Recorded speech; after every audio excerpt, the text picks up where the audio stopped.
Et c'est parti pour Smart Bourse, votre double dose quotidienne de marché en direct sur Bismart. Chaque jour à la mi-journée, 12h30, 13h et le soir, la grande édition pendant 1 heure à partir de 18h30. Au sommaire de cette édition de la mi-journée, des marchés qui tiennent et qui tiennent bien. Le CAC 40 est au-delà des 6300 points toujours, près des 6350 points avec une progression de 0,5% environ à mi-séance. Quelques publications qui animent encore le marché européen aujourd'hui. Pas de statistiques majeures attendues ce jour. Le grand rendez-vous macro de la semaine, ce sera un peu plus tard, vendredi, avec la publication du rapport mensuel sur l'emploi aux États-Unis. On avait déjà eu un chiffre très fort sur le mois de mars. On attend un chiffre au moins aussi important, peut-être autour d'1 million de jobs créés le mois dernier aux États-Unis. Ce sera donc le fait marquant macro de la semaine. En attendant, les marchés sont solides. Vous aurez le résumé de cette mi-séance sur les marchés européens dans un instant avec Nicolas Pagnès depuis la salle de marché de Bourse Direct. La thématique du pic aux États-Unis devient la thématique du moment avec bien peut-être des indicateurs qui vont commencer à décélérer, le marché étant dans l'anticipation bien sûr d'un ralentissement de l'accélération de la croissance américaine.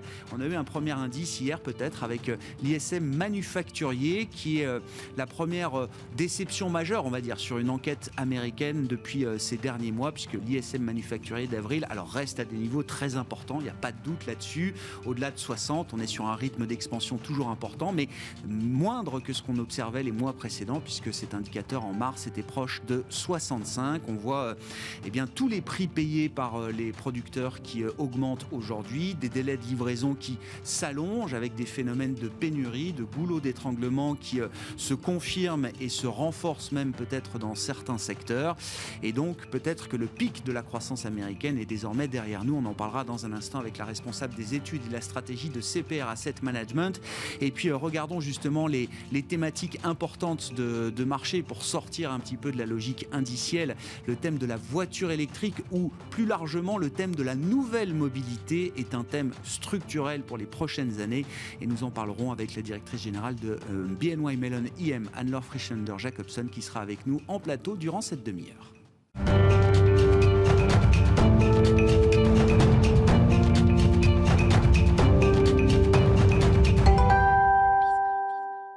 Mais d'abord, les infos clés du jour à mi-séance en Europe, c'est avec Nicolas Pagnès depuis la salle de marché de Bourse Direct.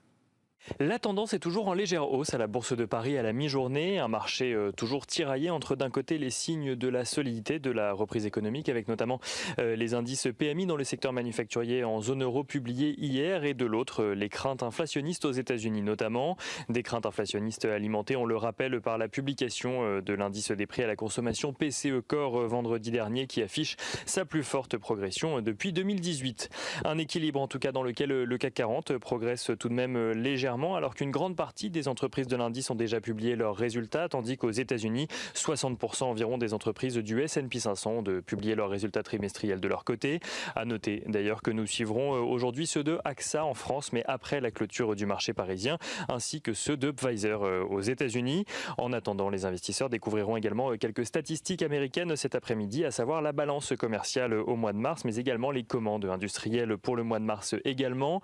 Côté statistiques d'ailleurs, on note que l'indice PMI dans le secteur manufacturier au Royaume-Uni continue sa progression au mois d'avril et passe de 58,9 points au mois de mars à 60,9 points au mois d'avril, signant ainsi sa plus forte hausse depuis les années 94.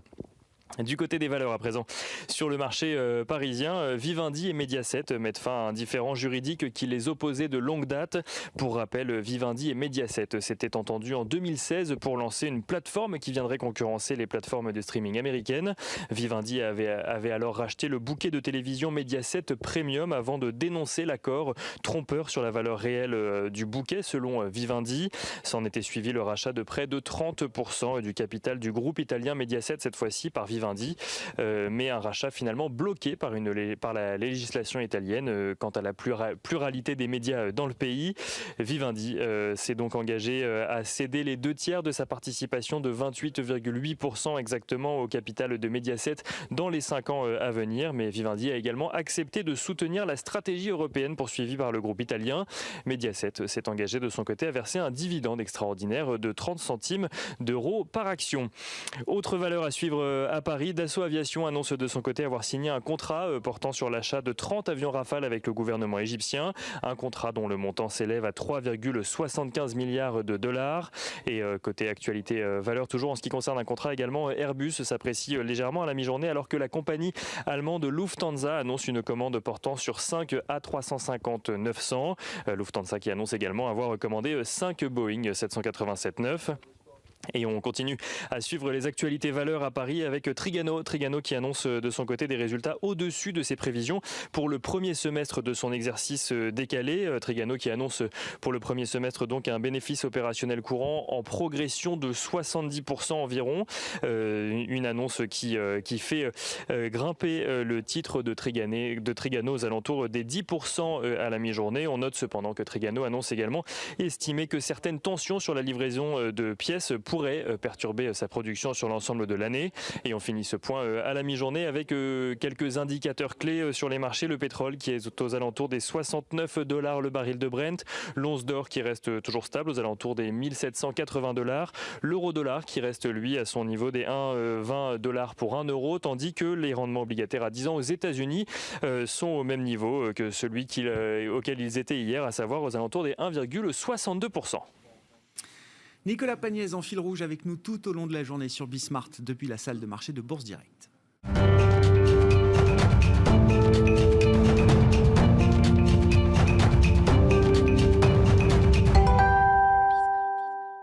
Le pic américain, c'est le thème du moment sur les marchés. On en parle avec Laetitia Baldeschi avec nous par téléphone, directrice des études et de la stratégie de CPR Asset Management. Bonjour et bienvenue Laetitia. Merci beaucoup d'être avec nous. Oui, le pic qu'on peut décliner d'ailleurs de plusieurs manières, mais regardons déjà peut-être le pic d'activité économique. Et je reviens encore une fois sur cet indicateur publié hier, l'enquête ISM auprès des directeurs d'achat américains pour la partie manufacturière, industrielle, qui nous a livré une surprise économique négative comme on n'avait plus vu depuis plusieurs mois aux États-Unis. Je le disais en introduction, rien de grave. On reste sur des niveaux autour de 60, donc sur un rythme d'expansion important, mais on attendait un chiffre plus proche du mois précédent, du niveau du mois précédent, qui était autour de 65, Laetitia. Est-ce qu'il faut comprendre que le pic de la croissance économique américaine est désormais dépassé ? Alors, c'est peut-être aller un petit peu vite quand même. Il faut savoir raison garder dans ces enquêtes. Effectivement, on pouvait attendre un chiffre un peu supérieur. Néanmoins, comme vous le rappeliez, c'est que du manufacturier. Et donc là, l'industrie manufacturière tourne bien depuis déjà de nombreux mois, et on est sur des niveaux d'activité tels que le décrivent cette enquête qui sont très élevés. Vous le rappelez, notamment quand on regarde les sous-indices, notamment la production, les commandes, tout ceci reste sur des niveaux très élevés. Après, ce qu'on va attendre là aujourd'hui, c'est finalement l'extension de cette dynamique industrielle à l'ensemble des secteurs de l'économie américaine.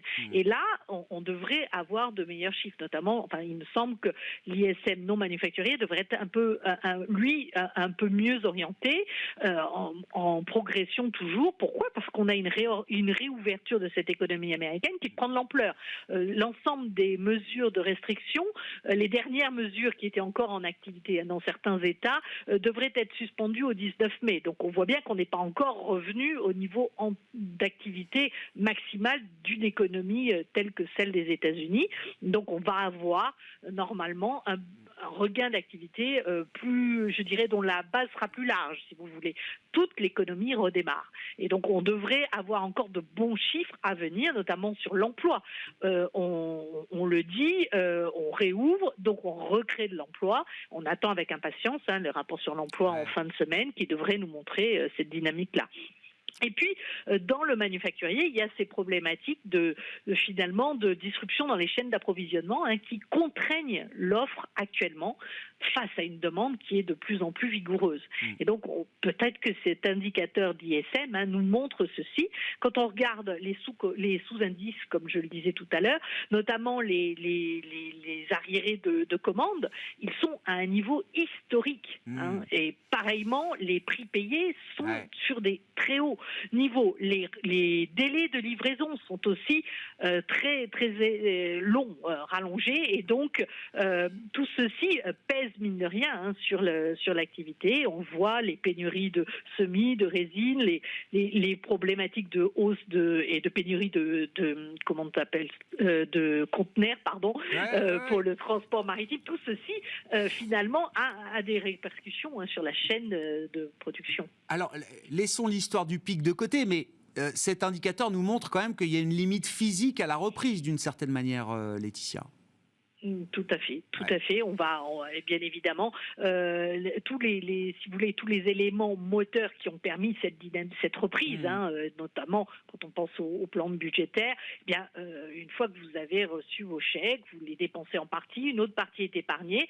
On pense que ultérieurement, on aura encore un soutien grâce à cette épargne accumulée du côté des ménages. Néanmoins, la machine, elle ne peut pas aller plus vite que... Oui, non, mais elle ne peut pas aller plus vite que ce que la physique lui permet de faire aujourd'hui. Non, mais c'est très très clair, Laetitia. Juste un mot aussi sur le thème des pics. Encore une fois, c'est l'histoire du moment, selon moi. Si on prend l'idée d'un pic de vaccination, là aussi, est-ce que l'histoire est un peu moins belle que ce qu'on aurait pu imaginer il y a quelques semaines encore? Alors c'est vrai que la vaccination a été spectaculaire aux États-Unis. Ils doivent approcher bientôt des 45-50% peut-être d'adultes vaccinés aux États-Unis en un temps record. Tout ça est acquis et n'est pas remis en cause, mais en avril, on vaccinait, je crois, au pic, en moyenne quotidienne, 3,3 millions d'Américains chaque jour, moyenne quotidienne en avril, et là on retombe à des chiffres qui sont légèrement supérieurs à 2 millions. Évidemment, ça reste impressionnant, mais on sent là aussi une dynamique qui décélère un peu, Laetitia. Est-ce qu'il faut s'en inquiéter ? Alors, je pense que c'est encore trop tôt pour s'en inquiéter. Néanmoins, effectivement, on constate, comme vous, sur les courbes et les données publiées, on est sur un rythme qui est un petit peu ralenti. Alors, il est clair que d'abord, il y avait toutes les personnes qui étaient en souffrance, ou qui étaient en danger par des conditions médicales qui nécessitaient cette vaccination urgente, donc qui ont, eux, été suite vaccinés. Après, on a ouvert à tout le monde, donc forcément les gens qui avaient envie d'être vaccinés, qui étaient dans cette démarche-là, ont tout de suite été se faire vacciner. Aujourd'hui, il va falloir continuer de convaincre, et ça sera un peu plus long. Alors, dans les sondages, quand on regarde, on est entre 20-25% de la population américaine qui ne souhaite pas, a priori, se faire vacciner. Donc, on arrivera vite à saturation, je dirais, des candidats potentiels à la vaccination, compte tenu du rythme que l'on observe. Mais on reste avec plus de 2 millions, 2,5 millions de vaccinés jour, ce qui est quand même un rythme considérable. Et il faut reconnaître que du côté du plan de la vaccination, les États-Unis ont très très bien géré les choses. Qu'est-ce qu'on peut dire de l'équation pour la Réserve fédérale américaine dans ce contexte, Laetitia? La croissance qui, à un moment, accélérera un peu moins fort, l'emploi avec 8-10 millions de jobs qui ne sont toujours pas pourvus, qu'il faut recréer aux États-Unis, des tensions inflationnistes qu'on voit quand même dans les enquêtes, au moins au niveau de la production aujourd'hui, Laetitia. Et puis, peut-être dans l'équation, rappeler quand même qu'il y a le besoin d'endettement permanent du Trésor américain qui est un besoin continu et même qui continue d'exploser à la hausse, lui, pour le coup. Tout à fait. Donc là, l'équation de la Réserve fédérale va arriver à un degré de complexité supérieur, puisque là, on attend, comme vous le disiez, de récupérer les emplois qui ont été détruits pendant la crise. Donc on attend un bon chiffre ce mois-ci. Il en faudra plusieurs pour récupérer les 8 millions d'emplois manquants actuels, sachant qu'une partie des personnes visées sont sorties du marché du travail. Donc il faut qu'elles reviennent, qu'elles soient rassurées, qu'elles reviennent, qu'elles puissent retravailler aussi selon les cas. Donc tout ceci va prendre un peu de temps. On a ces tensions inflationnistes, des phénomènes transitoires, comme l'évoquait Jérôme Powell dans son dernier communiqué, notamment en parlant des problématiques d'approvisionnement transitoires, mais pour combien de temps? C'est toujours une interrogation. Et puis derrière, le financement, comme vous le disiez, qui commence à être très très important, puisqu'au troisième trimestre, le Trésor annonce vouloir emprunter 855 milliards de dollars sur les marchés.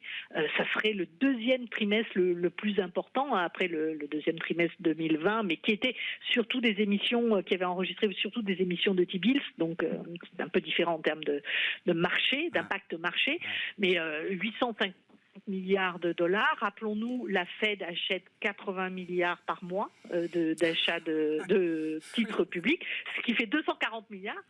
Il va rester quand même 600 milliards à vendre, je dirais, sur les marchés. Donc on sent bien que ça va être la situation n'est pas si simple. Elle ne pourra pas non plus annoncer trop vite un tapering, puisqu'il va falloir quand même absorber ces excédents de titres sur le marché pour financer toujours cette politique budgétaire qui contribue à cette dynamique que l'on observe tous les jours.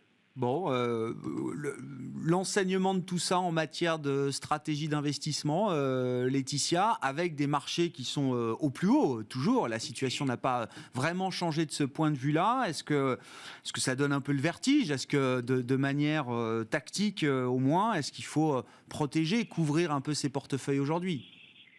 Il est clair que, notamment sur le marché américain, compte tenu de tout ce que l'on vient de dire, et notamment des inquiétudes qu'on peut avoir sur les marges des entreprises, parce que finalement, il y a un moment où elles ne pourront pas tout répercuter sur les prix finaux aux consommateurs, et donc il va y avoir une réduction des marges à attendre si d'aventure ces problématiques de chaîne d'approvisionnement perduraient dans le temps, et de hausse de coûts, coûts de matières premières, coûts du transport, comme je le disais précédemment. Donc ceci va peser a priori sur les marges et donc sur les bénéfices à venir des entreprises.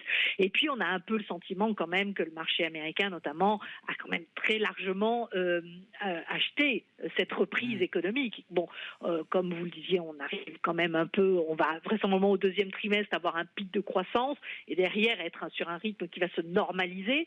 Donc on a un peu le sentiment que les perspectives d'accélération des marchés actions américains sont limitées, en tout cas dans les tout prochains mois. À contrario de ce on peut peut-être être un peu plus positif sur l'Europe, où on est, si vous me permettez de faire ce petit détour géographique, où on a le sentiment qu'on est déjà un peu plus en retard dans notre phase d'accélération, et que les perspectives sont peut-être un peu meilleures à 3 mois. Chacun son tour. Voilà, chacun son tour. Et puis les marchés européens ont un peu de retard quand même, il faut le dire, et des compositions d'indices qui sont peut-être un peu plus favorables également dans cette phase de reprise. Donc on peut peut-être être un peu plus optimiste sur l'avenir du marché européen. Merci beaucoup Laetitia. Laetitia Badleski avec nous par téléphone, directrice des études et de la stratégie de CPR Asset Management.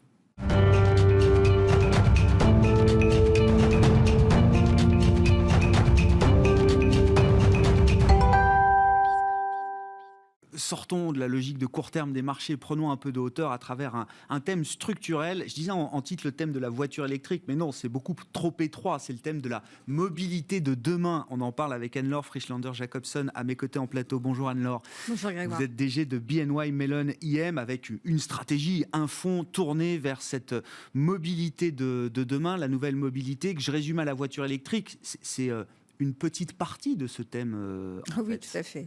Tout à fait. C'est bien plus grand que la simple voiture électrique. Il y a un défi aujourd'hui qui est lié à la zone urbaine. Et aujourd'hui, il faut totalement repenser cette zone urbaine. Auparavant, vous aviez une personne qui parlait des États-Unis et notamment du plan d'infrastructure. Je voudrais juste faire un parallèle avec ce qui est en train de se jouer en ce moment. Le plan d'infrastructure de Biden est notamment un plan pour mettre le climat au sein des préoccupations numéro 1. C'est aujourd'hui, ça représente 174 milliards de dollars qui va être mis en place pour booster les véhicules électriques. Donc c'est gigantesque. Il y a aussi un plan de recherche et développement qui est mis en place, 35 milliards pour la recherche et le développement, avec des mises en place de parcs de stationnement qui vont être construits partout aux États-Unis. L'Europe avait déjà mis en place au niveau de la réglementation une volonté dans cet objectif de neutralité carbone d'ici 2035, de favoriser la véhicule électrique. Donc on est aujourd'hui dans un environnement où, si vous voulez, les changements structurels sont mis en place par les politiques et créent finalement des thématiques qui sont source d'opportunités pour nous, investisseurs. Ça donne presque un guide pour l'investisseur, d'une certaine manière. Ces grands plans d'infrastructure, ça permet à l'investisseur de se créer un guide d'investissement pour l'avenir. Voilà, d'identifier quelles vont être les grandes disruptions, les grandes tendances. Alors, l'urbanisation, pourquoi ce défi aujourd'hui de la mobilité ? Si on regarde, on est les choses d'une façon très simple. La population mondiale augmente. On s'attend à être près de 10 milliards dans quelques années. Au-delà de cela, on a la zone urbaine. La population vit de plus en plus en zone urbaine. On estime que 2/3 d'ici 2035 vivra en zone urbaine. Et le transport est aujourd'hui la cause d'à peu près 2/3 des émissions de gaz à effet de serre. Et ce n'est pas simplement une cause environnementale. Si on regarde ne serait-ce que sur la partie sécurité. On a aujourd'hui, en termes d'accidents de la route, on estime que c'est à peu près plus d'1 million, 1,3 million de décès causés par les accidents de la route dans le monde. C'est simplement à peu près les chiffres du coronavirus l'an dernier. On n'a pas confiné les voitures pour autant. Simplement, c'est pour vous donner un petit peu les perspectives de l'enjeu. Et ça, par exemple, la voiture autonome peut permettre d'améliorer cette question de la sécurité du transport. Ça fait partie des objectifs. Encore une fois, dans les défis, le temps passé, la productivité, un problème de productivité aujourd'hui, le temps passé dans le trafic, alors que finalement, et devient de 3 fois supérieur, alors que finalement 95% du temps, votre voiture elle est garée, c'est devenu quelque chose. Il y a une obligation aujourd'hui, c'est impossible de ne pas révolutionner l'idée de la mobilité. Alors, la mobilité, nous, on a identifié finalement un acronyme lié à ce thème de la mobilité, qui est CAP, connectivité, autonomie, partage et électrification. Ça, c'est les 3 verticales de votre stratégie tournée vers la mobilité. Oui, et c'est là où on identifie, comme vous le disiez tout à l'heure, c'est bien plus large que la véhicule électrique. Ça va sur tout ce qui est annexe. Si on prend la connectivité, l'idée, c'est de se dire que de plus en plus, les nouvelles véhicules vont devoir avoir des formes de communication de plus en plus sophistiquées, que ce soit de véhicule à véhicule, véhicule à l'infrastructure. C'est le cloud. C'est les infrastructures nouvelles qui vont être mises en place pour se connecter avec ces nouvelles formes de programmes de véhicules électriques.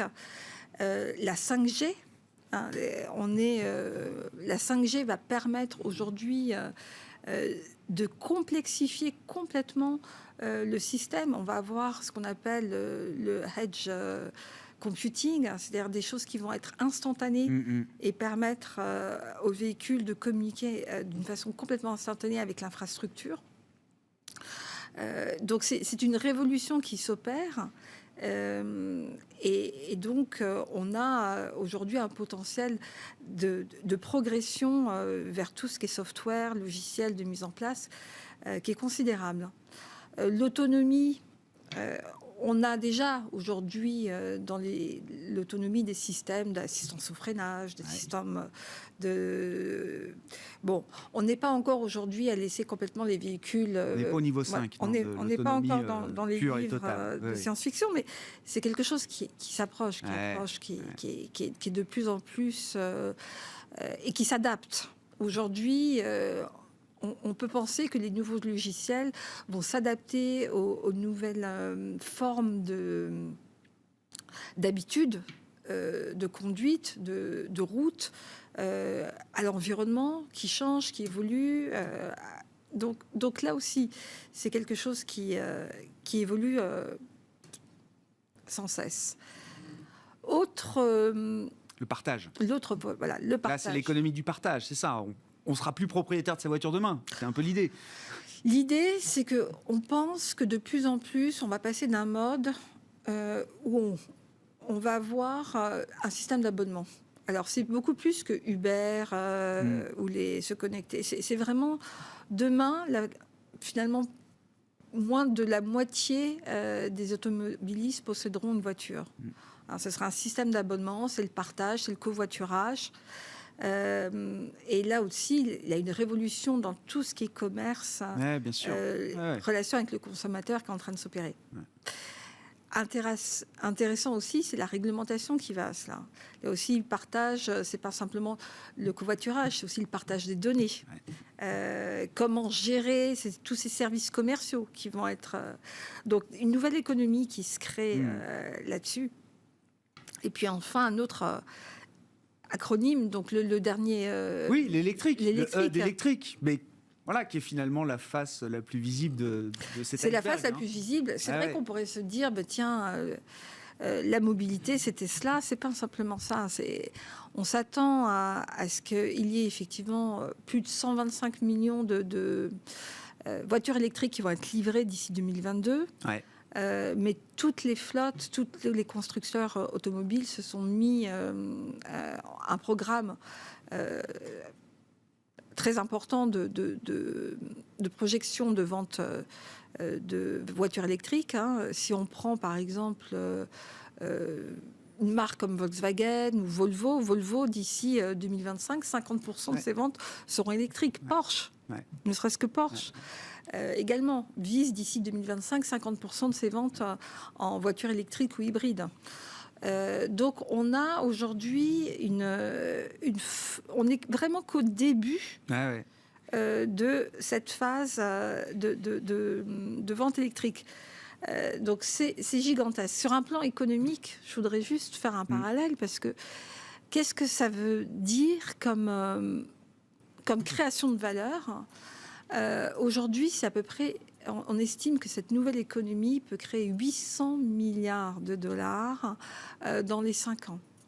Et près de 7 000 milliards d'ici 2040. Thème de croissance structurelle. Donc c'est un thème de croissance qui est structurel et qui est complètement boosté par la régulation, par le besoin du consommateur et qui évolue sans cesse.